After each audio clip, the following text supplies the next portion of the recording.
Oke, Yohana siap? Selamat pagi Pak, Mbak, dan Mas, dan teman-teman saya sekalian. Saya akan mempresentasikan hasil riset saya tentang etika profesi dalam praktik profesi arsitek.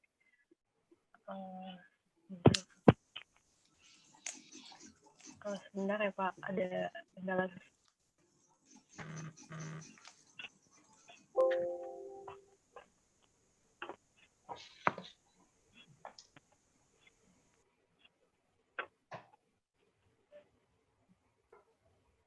Maaf, tadi ada kendala sedikit.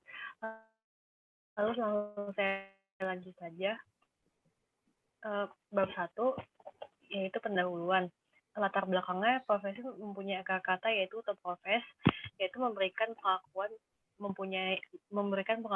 dan mempunyai keahlian yang bisa dimanfaatkan oleh orang lain untuk mendapatkan kompensasi biaya. Ini adalah pengertian dari profesi. Menurut Harijono 2018-19, kompensasi biaya buat profesional disebut honorarium yang mempunyai akar kata yaitu honor, yang berarti kehormatan. Artinya, masalah etika yang menyangkut bagaimana para arsitek menjaga moralitasnya agar tetap diakui keahlian oleh masyarakat. Nah, maksud dan tujuan saya melakukan riset ini adalah untuk memperoleh data dan informasi mengenai penerapan kode etik profesi arsitek terhadap para pekerja di bidang arsitektur. Adapun tujuan penelitian ini adalah sebagai berikut. Saya ringkas menjadi 3 poin, yaitu yang pertama, untuk mengetahui apakah pelaku profesi arsitek sudah memenuhi standar etika dan kaidah tata laku dalam praktik profesi arsitek. Yang kedua itu untuk mengetahui sejauh mana pelaku profesi arsitek telah menerapkan kode etik profesi arsitek yang telah ditetapkan oleh IAI, yaitu Ikatan Arsitek Indonesia. Yang ketiga itu untuk mengetahui perbandingan para pelaku profesi arsitek dalam penerapan standar etika dan kaidah tata laku dalam praktik profesi arsitek. Nah, yang 1.3 itu adalah sasaran penelitian saya. Sasaran atau objek peneliti adalah dosen dan praktisi di bidang keahlian arsitek yang memiliki latar belakang pendidikan ilmu arsitektur. Rumusan masalahnya yang pertama adalah apa saja kode etik dan kaidah tata laku yang menjadi standar profesi arsitek. Yang kedua itu apakah responden yang berprofesi arsitek sudah memenuhi standar etika dan kaidah tata laku praktik profesi arsitek yang telah ditetapkan. Lalu selanjutnya adalah tinjauan pustaka. Ini yang saya akan jelaskan adalah tentang struktur ragam etika profesi. Etika itu secara umum ada 2, yaitu etika umum dan etika khusus. Etika khusus dibreakdown menjadi 2, yaitu ada etika individual dan etika sosial. Lalu di etika sosial kita breakdown lagi, terbagi menjadi 5. Yang pertama adalah sikap terhadap sesama, etika keluarga, lalu etika profesi, etika politik, dan lingkungan hidup. Untuk etika profesi ini yang akan saya bahas. Etika profesi itu ada banyak. Ada biomedis, ada hukum, ada bisnis, ada teknik informasi, dan lain-lain. Yang akan saya bahas adalah etika profesi dalam arsitektur. Lalu, ini adalah proses bagaimana menjadi arsitek yang profesional. Ini adalah alur kepanataan profesi arsitek menurut yang ada. Yang pertama adalah sarjana arsitek. Setelah menempuh S1, maka akan menjalankan PPR, yaitu pendidikan profesi arsitektur. Dalam ini akan mengalami orientasi dan pengenalan organisasi dan profesi. Setelah itu akan dilakukan penataran kode etik dan kaidah tata laku. Setelah melakukan hal tersebut, lalu akan dilantik menjadi anggota baru. Setelah dilantik, akan melakukan magang. Setelah magang, akan dilakukan penataran strata 1 dan 2. Setelah dilakukan penataran, maka akan mendapatkan SKA, yaitu Sertifikat Keahlian Arsitek Pratama, untuk menjadi arsitek pratama. Setelah itu akan melakukan PKB, yaitu pengembangan keprofesian berkelanjutan. Setelah itu akan dilakukan penataran strata 3 dan 4. Setelah melakukan penataran, maka akan mendapatkan SKA Madya, yaitu Sertifikat Keahlian Arsitek Madya, untuk menjadi arsitek Madya. Lalu setelah menjadi arsitek Madya, akan melakukan proses PKB, yaitu pengembangan keprofesian berkelanjutan.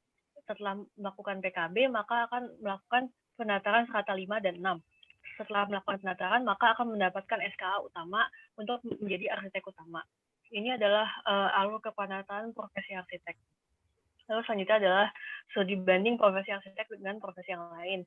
Untuk profesi arsitek, untuk kaidah dasar itu terdapat 5 kaidah dasar yang memiliki pertama kewajiban umum dan kewajiban terhadap pengguna jasa masyarakat yang di dalamnya. Lalu terdapat 21 standar etika dan 45 kaidah tata laku. Lalu untuk guru, itu terdapat sumpah janji guru yang menjadi dasar, yaitu pertama ada sumpah janji guru dan nilai dasar, ada nilai operasional, kemudian dibagi berdasarkan hubungannya, yaitu peserta didik, orang tua, masyarakat, profesi, organisasi, dan pemerintah. Lalu untuk akademi keperawatan, 5 kaidah dasar berdasarkan hubungan yang dibuat saat praktek, yaitu perawat dan klien, perawat dan praktik, perawat dan masyarakat, perawat dan sejawat, dan perawat dan profesi. Kesimpulannya, kaidah dasar kode etik dibentuk berdasarkan hubungan terhadap pengguna jasa, kemudian setelah itu hubungan nilai yang menjadi ukuran serta batas dalam berpraktek. Lalu yang saya dapat simpulkan bahwa setiap profesi pada dasarnya pasti menerapkan agar bagaimana profesi yang mereka jalani memiliki nilai maupun moral yang baik di mata para pengguna jasa.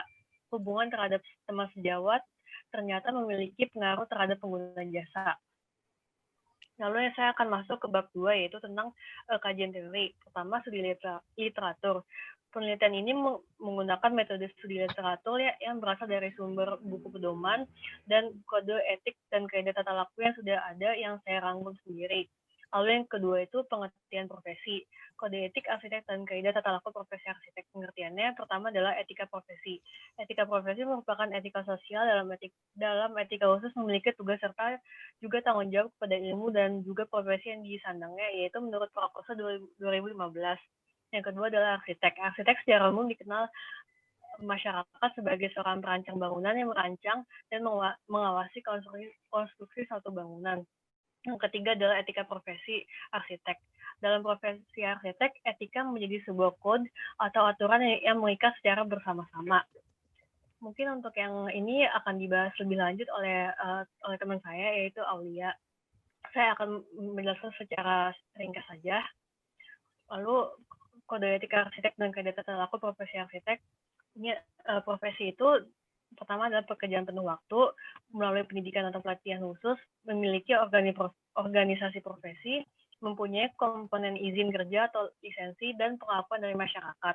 Yang kelima itu mempunyai kode etik dan hak pengelolaan mandiri.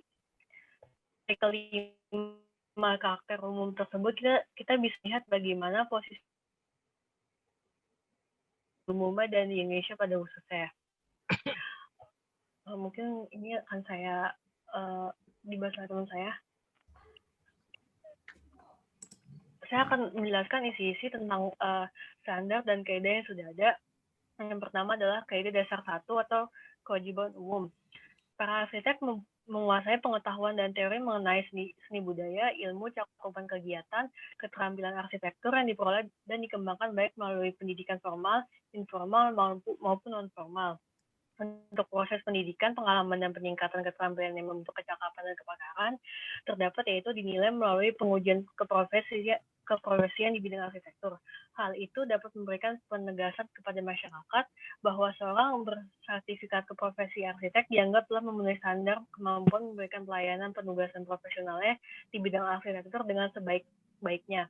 Secara umum, para arsitek memiliki kewajiban dan tanggung jawab untuk selalu menjunjung tinggi dan meningkatkan nilai-nilai budaya dan arsitektur, serta menghargai dan ikut berperan dalam pertimbangan segala aspek sosial dan lingkungan untuk setiap kegiatan profesionalnya, dan menolak hal-hal yang tidak profesional. Lalu isi standar etika 1.1 tentang pengabdian diri, arsitek itu melakukan tugas profesinya sebagai bagian dari pengabdian kepada Tuhan Yang Maha Esa. Untuk standar etika 1.2 yaitu tentang pengetahuan dan keahlian, arsitek senantiasa berupaya meningkatkan pengetahuan dan keahlian serta sikap profesionalnya sesuai dengan nilai-nilai moral maupun spiritual. Untuk kaidah tata laku 1.201 yaitu dalam berkarya, arsitek wajib menampilkan kepakaran dan kecakapannya secara taat asas. Lalu saya akan lanjut ke standar etika 1.3, yaitu tentang standar keunggulan. Arsitek selalu berupaya secara terus-menerus untuk meningkatkan mutu karyanya, antara lain melalui pendidikan, penelitian, pengembangan, dan penerapan arsitektur.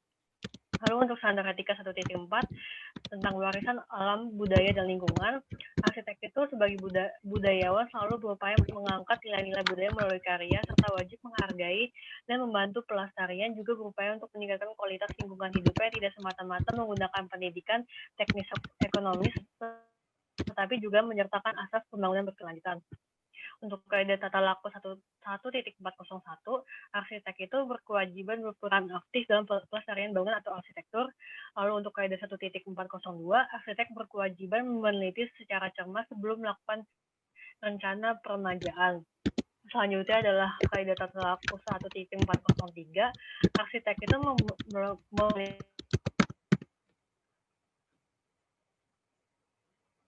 teruskan kepada yang berwenang. Untuk selanjutnya, kaidah tata laku 1.404, arsitek mengusahakan penggunaan sumber daya secara efisien, lalu meningkatkan mutu sumber daya manusia, mempertahankan dan memperkaya keanekaragaman hayati, serta kelestarian lingkungan, khususnya untuk pembangunan berkelanjutan. Lalu standar etika 1.5, yaitu tentang nilai hak asasi manusia atau HAM. Arsitek itu wajib menjunjung tinggi hak-hak asasi manusia dalam setiap upaya penegakan profesinya.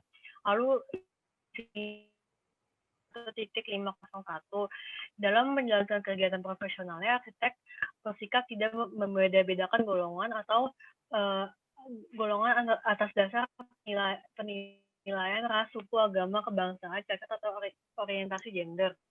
Lalu standar etika 1.6 yang membahas tentang arsitektur, seni, dan industri konstruksi.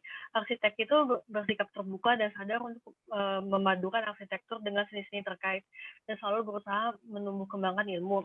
Ini juga bisa disebut open-minded. Lalu saya akan lanjut ke kaidah dasar 2, yaitu tentang kewajiban terhadap masyarakat. Para arsitek memiliki kewajiban kemasyarakatan untuk mendalami semangat inti hukum serta peraturan terkait dan bersikap mendahulukan kepentingan masyarakat umum. Lalu di sini adalah standar etika 2.1. Yang pertama adalah tentang tata laku. Arsitek wajib menjunjung tinggi tatanan hukum dan peraturan terkait dalam menjalankan kegiatan profesinya. Dalam standar etika 2.1 itu ada dua kaidah tata laku, itu 2.101 dan 1.02. Yang pertama itu dalam menjalankan kegiatan profesinya, arsitek mematuhi hukum serta tunduk pada kode etik dan kaidah tata laku profesi. Yang selanjutnya adalah kaidah tata laku 2102, yaitu arsitek tidak akan menyampaikan maupun mempromosikan dirinya atau jasa profesional secara menyesatkan, tidak benar, atau menipu. Lalu selanjutnya adalah kaidah tata laku 2103, yaitu arsitek tidak dibenarkan terlibat dalam pekerjaan yang bersifat penipuan atau yang merugikan kepentingan pihak lain. Lalu selanjutnya, arsitek tidak dibenarkan menawarkan atau menjanjikan dan atau memberikan uang atau pemberian lain kepada seseorang atau pihak-pihak tertentu yang bertujuan untuk memperoleh proyek yang diminati. Untuk kaidah tata laku 2105, apabila dalam proses pengerjaan proyek, arsitek mengetahui bahwa keputusan yang diambil oleh pengguna jasa melanggar atau bertentangan dengan hukum serta kaidah yang berlaku dan mengancam keselamatan masyarakat umum, maka arsitek wajib yang pertama mengingatkan dan menyarankan pengguna jasa. Yang kedua, menolak pelaksanaan keputusan tersebut. Yang ketiga, melaporkan perkara ini kepada pihak yang berwenang. Untuk kasus ini, saya untuk yang minggu lalu sempat ditanyakan oleh teman saya juga dan dijawab oleh salah satu reviewer yang mungkin akan saya bahas pada akhir sesi ini. Lalu saya akan lanjut ke standar etika 2.2, yaitu tentang pelayanan umum untuk kepentingan masyarakat umum. Arsitek layaknya melibatkan diri dalam berbagai kegiatan masyarakat sebagai bentuk pengabdian profesinya, terutama dalam membangun pemahaman masyarakat akan arsitektur, fungsi, dan tanggung jawab arsitek. Kaidah dasar 3, yaitu kewajiban kepada pengguna jasa. Arsitek selalu menunaikan penugasan diri dan pengguna jasa dengan seluruh kecakapan dan kepakaran yang dimilikinya dan secara profesional menjaga kemandirian berpikir dan kebebasan bersikap. Untuk standar etika 3.1, yang pertama adalah tentang kompetensi. Tugas arsitek harus dilaksanakan secara profesional dengan penuh tanggung jawab, kecakapan, dan kepakaran. Lalu di standar ini ada kaidah tata laku 3101, yaitu arsitek harus melengkapi diri dengan sertifikat profesi. Untuk kaidah tata laku 3102, arsitek hanya akan menerima penunjukan akan suatu pekerjaan jika ia mempunyai kualifikasi dan meyakini memiliki cukup kecakapan serta kepakaran, sumber pendanaan, dan sumber daya keterampilan teknis yang mendukung pelaksanaan setiap bagian kewajiban dari penugasan. Lalu kaidah tata laku 3103, arsitek harus selalu meningkatkan kecakapan dan kepakarannya dengan mengikuti program pengembangan profesi lanjutan yang diselenggarakan atau telah disetujui oleh IAI. Untuk kaidah tata laku 3104, dengan tetap menjaga kemandirian berpikir dan kebebasan bersikap, arsitek mempunyai kewajiban membaktikan seluruh kecakapan dan kepakarannya dengan penuh ketekunan dan kehati-hatian mengikuti baku minimum penyajian, yaitu minimum standard of performance yang direkomendasikan atau dipujikan IAI dan berdasarkan ikatan hubungan kerja yang jelas meliputi antara lain pertama, lingkup penugasan, yang kedua, pembagian wewenang dan tanggung jawab, hak dan kewajiban, yang ketiga, batas-batas wewenang dan tanggung jawab, yang keempat adalah perhitungan imbalan jasa, yang kelima, tata cara penyelesaian penugasan. Lalu untuk kaidah tata laku 3105, arsitek tidak dibenarkan untuk mengubah atau mengganti lingkup ataupun target program kerja suatu penugasan tanpa persetujuan pengguna jasa. Selanjutnya, arsitek akan menerima imbalan jasa maupun bentuk imbalan lainnya hanya sesuai dengan kesepakatan yang tertera. Lalu standar etika 3.2 yaitu tentang kerahasiaan, arsitek wajib mengembang kepercayaan yang telah diberikan oleh pengguna jasa kepada dirinya. Untuk ini ada kaidah tata laku 3201, arsitek akan menjaga kerahasiaan kepentingan pengguna jasa dan tidak dibenarkan memberitahukan informasi atau rahasia. Lalu standar etika 3.3 tentang kejujuran dan kebenaran, arsitek wajib berlaku jujur dan menyampaikan kegiatan profesionalnya serta senantiasa memperbarui setiap informasi tentang penugasan yang sedang dikerjakan kepada pengguna jasa. Ini ada kaidah tata laku 3.301, yaitu arsitek tidak dibenarkan menawarkan atau mengarahkan suatu pemberian kepada calon pengguna jasa. Selanjutnya, arsitek tidak dibenarkan untuk menyarankan pelanggaran hukum. Lalu arsitek akan melaksanakan tugasnya sesuai dengan ketentuan penugasan. Lalu arsitek berkewajiban memberitahu pengguna jasa tentang kemajuan pelaksanaan tugasnya dan masalah-masalah yang ada. Lalu yang selanjutnya adalah dalam penerapan standar keprofesian dan keahlian yang terkait, arsitek akan mengedepankan pengetahuan dan kualitas tenaga ahli daripada kepentingan yang lain. Lalu saya lanjut ke standar etika 3.4 tentang perbedaan kepentingan. Arsitek wajib menghindari terjadinya pertentangan atau perbedaan kepentingan dalam kegiatan profesi ya. Lalu untuk standar etika ini ada kaidah tata laku 3.401, yaitu arsitek wajib menghindari pertentangan atau perbedaan kepentingan dengan menolak suatu penugasan dan memberi penjelasan secara terbuka kepada pengguna jasa. Lalu ada kaidah dasar 4, yaitu tentang kewajiban kepada profesi. Arsitek berkewajiban menjaga dan menjunjung tinggi integritas dan martabat profesi dan dalam setiap kegiatan bersikap menghargai dan menghormati hak serta kepentingan orang lain. Lalu standar etika 4.1 tentang kejujuran dan keadilan, arsitek wajib menjalankan profesinya dengan menjunjung tinggi nilai kejujuran dan keadilan. Lalu standar etika 4.2 yaitu tentang citra dan integritas, arsitek berkewajiban meningkatkan citra dan integritas keprofesiannya melalui tindakan-tindakan keteladanannya dan memastikan agar lingkungan profesinya serta karyawannya selalu menyesuaikan perilaku dengan kode etik ini. Lalu standar etika 4.3 itu tentang pengembangan diri, arsitek harus senantiasa mengembangkan diri. Lalu tentang standar etika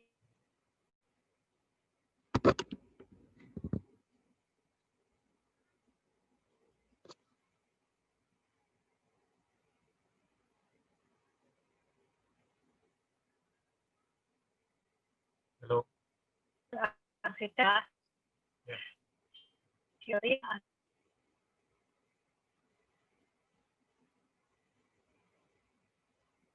Halo. pasti langsung.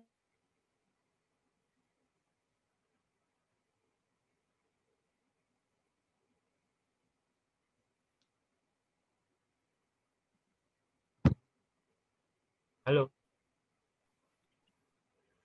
Halo. Ya, terus. Halo. Ya, sinyalnya Halo, jelek. Sandra Radika. Oh, sudah jelas belum, Pak? Udah. Halo. Lalu akan saya Jelas, lanjut jelas. ke Sandra Radika 5.2, yaitu tentang imbalan jasa sepadan. Arsitek dihargai sesuai dengan lingkup cakupan jasa yang diberikan atau diselesaikannya. Sayembara, arsitek dibenarkan berpartisipasi dalam suatu sayembara perancangan arsitektur hanya apabila sesuai format yang diakui oleh IAI. Lalu standar radikal 5.5 tentang penilaian atas arsitek yang lain, arsitek hendaknya tidak akan melecehkan karya arsitek lain dengan tujuan untuk menguntungkan pihak tertentu dengan cara tidak adil dalam forum terbuka atau media massa. Lalu saya akan masuk ke bab 3, yaitu tentang metodologi penelitian. Paradigma riset kuantitatif. Paradigma yang digunakan dalam penelitian ini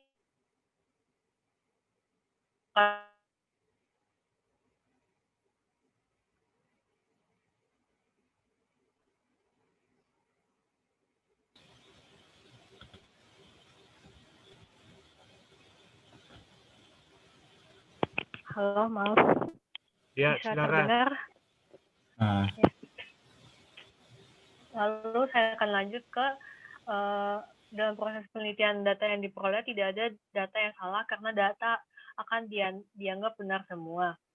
Sumber data itu ada dua, yaitu sumber data primer dan sekunder.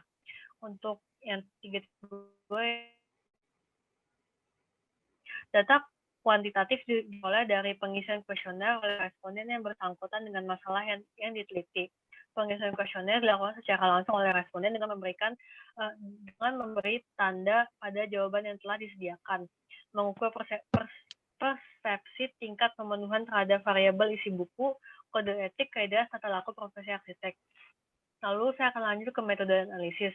Dengan melakukan survei yang bersifat online melalui pemberian kuesioner kepada variabel penelitian, yaitu arsitek profesional yang sudah bekerja dari berbagai bidang ahli. Terdapat 3 jenis prosedur yang dapat digunakan dalam penelitian, yaitu penelitian kuantitatif, yaitu eksperimen, survei, dan konten analisis. Lalu metode sintesis. Langkah-langkah melakukan meta-analisis adalah sebagai berikut. Yang pertama adalah identifikasi pertanyaan penelitian. Yang kedua, mengembangkan protokol penelitian meta-analisis, menetapkan lokasi database hasil penelitian sebagai wilayah pencarian, seleksi hasil-hasil penelitian yang relevan, pilih hasil-hasil penelitian yang berkualitas, ekstraksi data dari studi individual, sintesis hasil-hasil penelitian dengan metode meta-analisis. Yang terakhir adalah penyajian hasil penelitian dalam laporan penelitian hasil meta-analisis.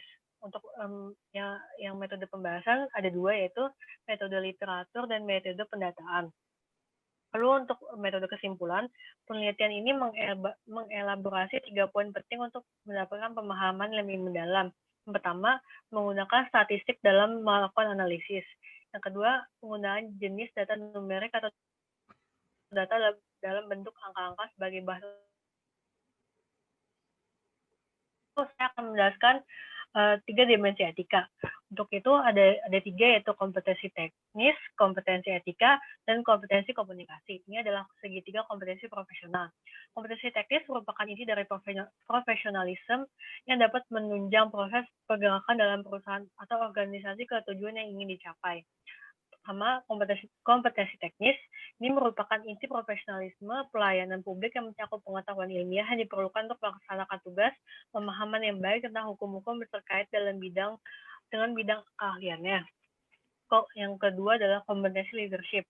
Difokuskan pada hard skill, soft skill, yaitu keterampilan komunikasi, negosiasi, budgeting, proses perencanaan, dan lain-lain. Yang ketiga adalah kompetensi etika.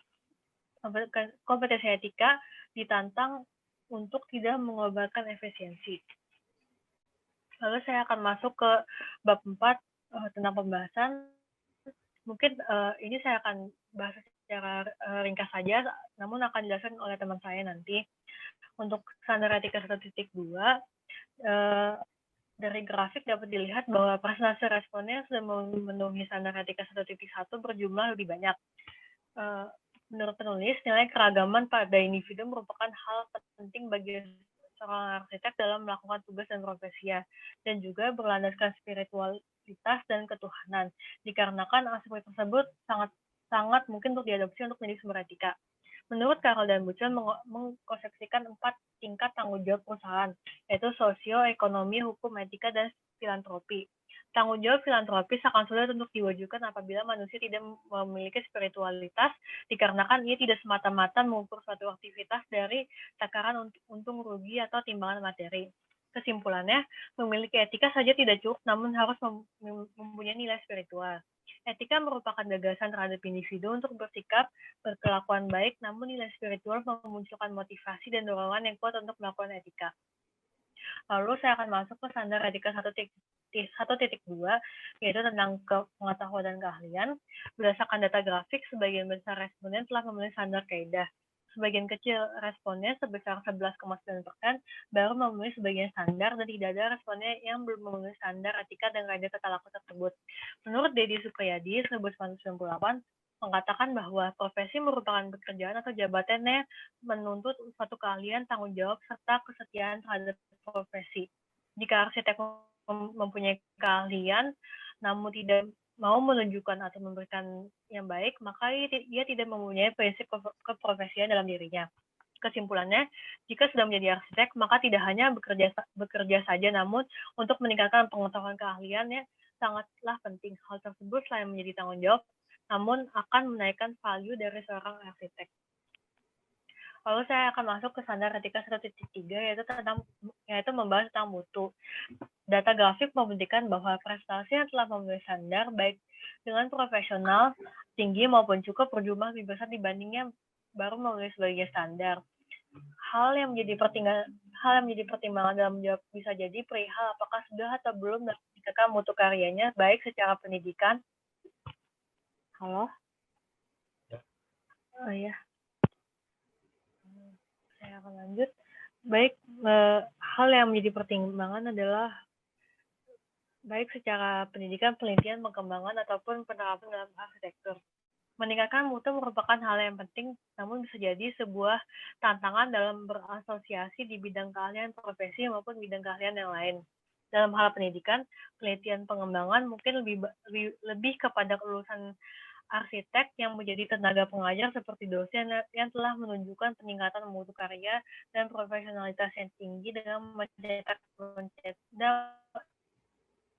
jurnal-jurnal dan paper keilmuan. Lalu standar etika 1.4 tentang warisan alam budaya dan lingkungan. Data grafik menjelaskan bahwa responden yang telah memenuhi standar etika 1.4 dan kaidah tata laku 1401 hingga 1404 lebih banyak dibandingkan yang belum memenuhi. Terdapat 4% belum memenuhi standar dan kaidah.